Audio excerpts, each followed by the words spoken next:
What do you do once Elden Ring is over? After you've spent hundreds of hours defeating your enemies, exploring the lands between, and have found every secret that the game has to offer. If you're like me and have been asking yourself what's next after Elden Ring, well, don't you move a muscle, because these are, in my opinion, the top 5 best Souls-like games that this world has to offer. Real quick, before we get to number 5, I need to do an honorable mention. When I made this video, I had not yet played Black Myth Wukong. Should have won Game of the Year. Screw Astrobot. Go play it. Just do it. So don't come at me thinking I don't think it's good or anything like that. I just hadn't played it yet. So now, without further ado, on to number 5. When I first played Lords of the Fallen back in 2014, I was thoroughly underwhelmed. Frankly, I downright hated the game. I thought it was a cheap Dark Souls ripoff with terrible combat. If you're an action RPG and both the action as well as the RPG portions of your game suck, what are you exactly? Needless to say, I was extremely hesitant when Lords of the Fallen, a game by the same name, was announced for 2023, an attempt to completely erase the first game by reusing the old title.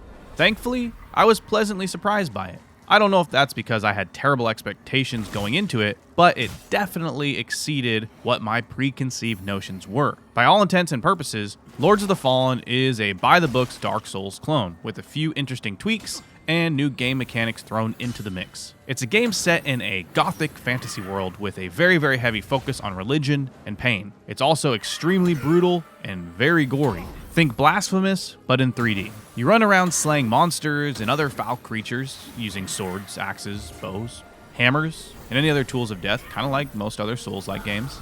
The art style and direction lead you to believe that every single weapon and item you pick up could probably have been used in some form of ritualistic torture. This is absolutely not a game for the faint of heart, or if you're squeamish in any way.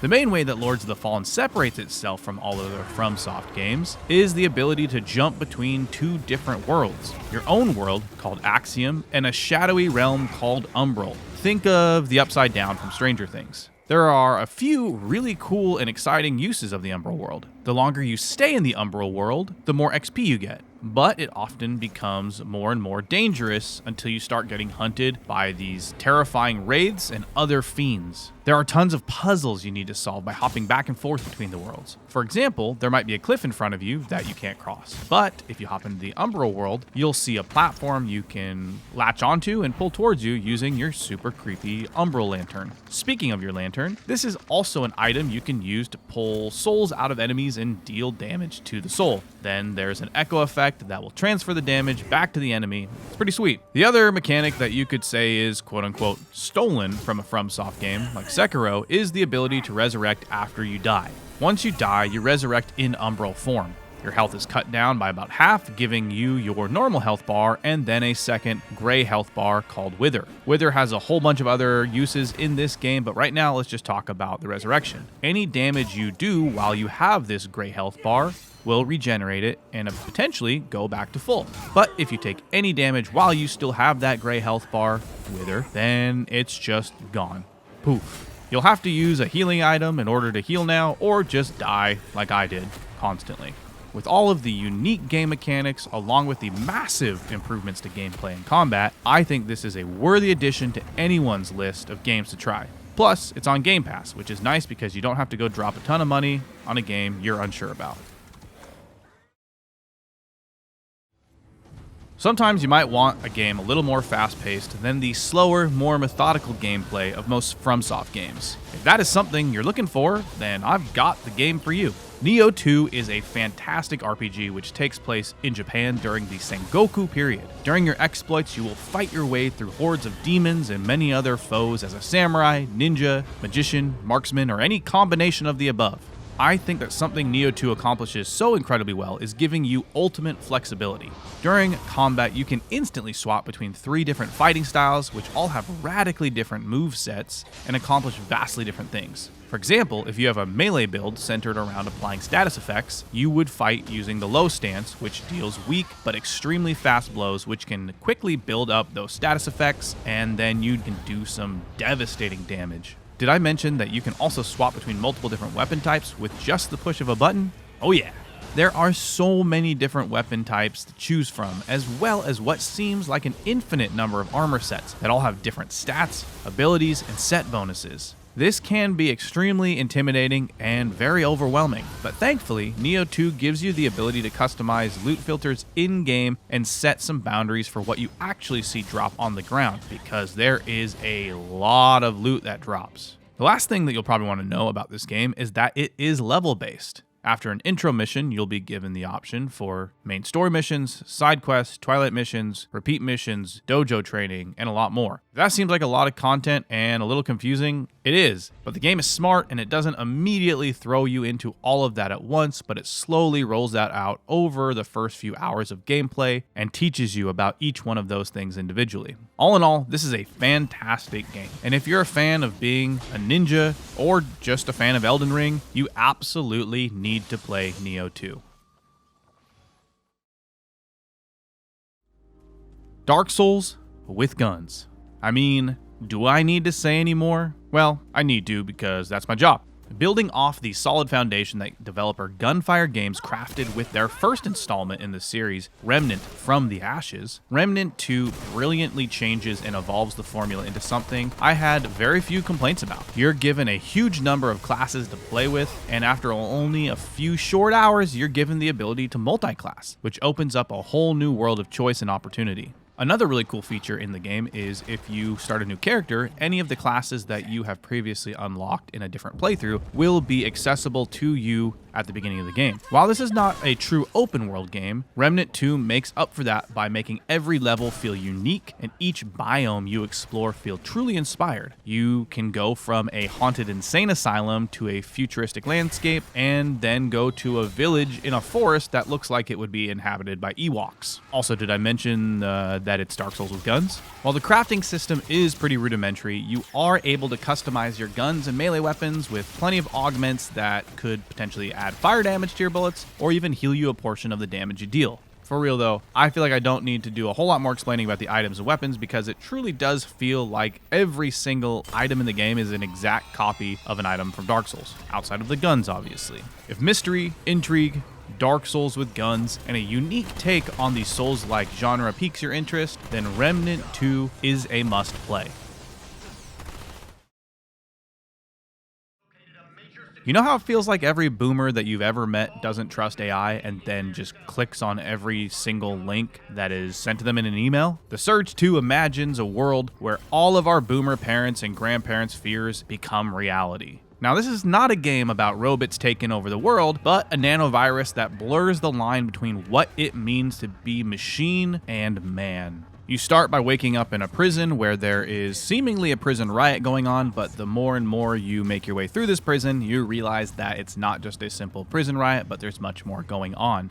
Now, this game clicked with me in a way that I truly wasn't expecting, and I can't really put my finger on why, but I'm going to do my best. One of the things I really enjoyed about this game was the armor and weapon systems. Now, there's tons of different armors and weapons like every game we've talked about so far, but in order to acquire the armor and weapons that you are looking for, you must farm those pieces from your enemies. So what do I mean by that? Say you see a spear or a staff that someone is using and you want that staff. Well, there's a mechanic in the game where once you get the enemies to a certain health or you kind of break down their poise, posture, I don't remember exactly what it's called in the game, stamina, you are able to basically cut off a piece of that enemy. So say there's a staff or spear, sword, whatever in someone's right hand. In order to acquire that for yourself, you have to then whittle down their health to a certain point, then cut off that right arm. And say you want a new helmet from someone, you then go and do the same thing and you cut that person's head off. And then when you want to then upgrade all of those pieces of armor, weapons, anything like that, you then just have to farm higher level enemies in the game. I really like this because what this does is it means that no armor or weapons in the game ever become obsolete. Every single piece of gear you get, you can continue to use throughout the game and just level up if you want to. My first playthrough of this game game, I pretty much used the exact same set of armor that I got really early in the game throughout the entire thing. I just kept upgrading it and upgrading it and upgrading it. It really worked for me. I really enjoyed it. Every armor set has different perks and bonuses. Each one has a different set bonus, and so you can mix and match different things. You actually get a couple different items that allow you to put multiple armor sets together. It's really, really fun. Another thing about this game that makes the combat feel really good and extremely fluid is there is a fantastic parry system in the game. I'm a sucker for any game with a parry system that I actually understand, because in most games I am really bad at it. Outside of Sekiro, this is probably the best parry system I've used in a long time. I guess you could throw Hollow Knight in there, but that's a different category of games, okay? Hollow Knight kind of stands alone as one of the best games ever, but I digress. Back to the Surge 2. The parry system is so good, a lot of the enemy encounters essentially require you to parry, or you're just going to have a bad time. A lot of Souls games teach you to dodge, but in this game, dodging usually doesn't work out, so getting the parry system down is going to be in your best interest. The Surge 2 also has a lot of replayability as well. There are a handful of armor sets and weapons that you can either only get extremely late in the game or when you begin New Game Plus. So I would highly recommend doing multiple playthroughs of the game on the same character, because New Game Plus is a lot of fun and testing out a lot of the new armors and weapons is fantastic. So go play the Surge 2. It has one of the best combat systems. It has one of the best ways of farming armors and weapons that I've ever played with in a game like this. It's a ton of fun and you will not be disappointed. Now, before we get to number one, I want to know what is your personal list. If there's things that you love that are like the FromSoft games and they're not on my list, be sure to put them in the comments, because I absolutely want to try them out. Maybe I make another list later. Maybe I revise this list. Who knows? But now, let's get to number one.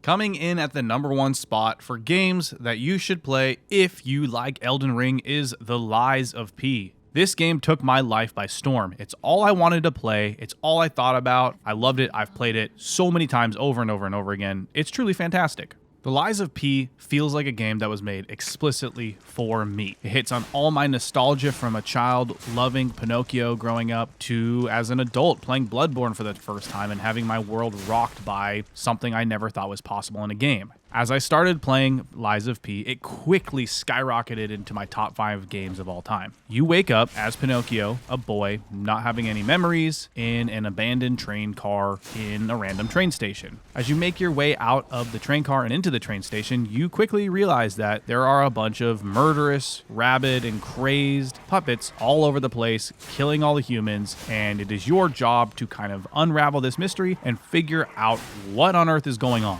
As you make your way through the game, you meet a ton of very, very cool and unique characters, all having a unique take on the Pinocchio story and then movie from many, many years ago. For example, right at the beginning, you meet Gemini, aka Jiminy Cricket. He's kind of your companion and guide throughout the game, kind of like Pinocchio's conscience in the movie and the cricket. One of the things that is so incredible about Lies of P is its combat system and weapon system. It's probably my favorite in any game I've ever played. So for example, the weapon system, let's start there. Like every other Souls game outside of Sekiro, you gather weapons and items and armors all throughout the game. And say you find one weapon that has a blade that is very long, does a lot of damage, and you love that blade, but it's too slow. Well, you can actually take that blade off of its hilt and attach it to a different hilt, giving you, say, the same damage and reach, but a much, much faster attack. I love this because it allows you to have flexibility and mix and match different blades and hilts, and each blade and hilt is equipped with their own special abilities. So it's a lot of fun to kind of mix and match, try things out, experiment, and find out what is best for you. For example, I was having a lot of difficulty in a boss midway through the game because I just, for some reason, could not figure out the parry timing windows. It was really frustrating, and after about 4 hours of banging my head against the wall, I decided to swap to a different hilt or blade that allowed me to parry and then have a counter attack after that parry. It pretty much didn't trivialize that boss, but it now made it so if I ever did manage to parry one of the attacks, I would retaliate with massive damage and I was able to beat the boss. Another really cool and unique combat mechanic that Lies of P has is a whetstone mechanic. You have an arm that essentially has a built-in whetstone, and as you fight, as you deal damage, as you parry, we'll talk about parrying in a second, but as you kind of engage in combat, your weapon will start to dull, and it is your job to then mid-combat sharpen your weapon. You start out with just a basic whetstone that sharpens your weapon, but as you progress, you unlock new and more exciting items that will sharpen your weapon and say add a poison damage or add fire damage or any sorts of different types of effects to your weapon, as well as then sharpening your weapon. As your weapon dulls, you deal less damage. Sometimes there's enemies with hardened shells or armors, shields that you are not able to actually damage unless you have a sharper weapon.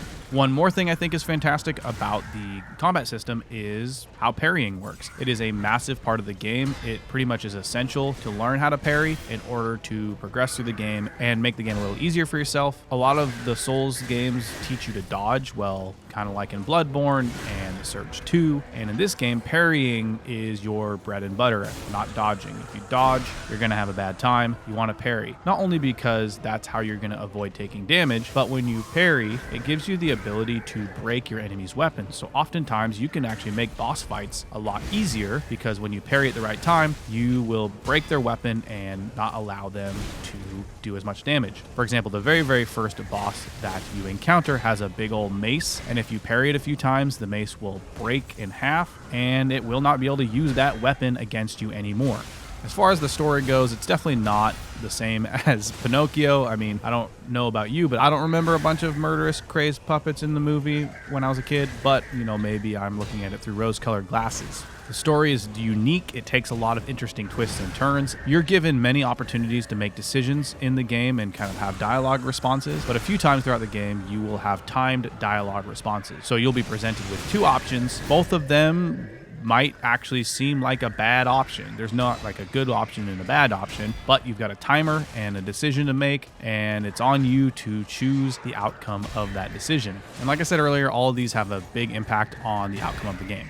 I could talk about the Lies of P all day, but that would make this video way too long, so I'll just leave it up to you to play it. It's on Game Pass, so that is a fantastic way to play this game if you don't want to pay for it full price. If you don't have Game Pass, the game is always going on sale on Steam, on Xbox, PlayStation, whatever your console of choice is. So go play this game. It's the biggest love letter that I think has ever been written to FromSoft. It is so good. Play the Lies of P. Just do yourself a favor. It's amazing. So that brings us to the end of the list. Let me know in the comments what you thought of the list. Are there things that should be on here that are not? Or are there things on here that you just genuinely hate and don't want to be on this list? Let me know in the comments below. Be sure to subscribe so that you never miss a video. I'm always posting stuff. Thank you so much for watching. I'll see you next time. Peace.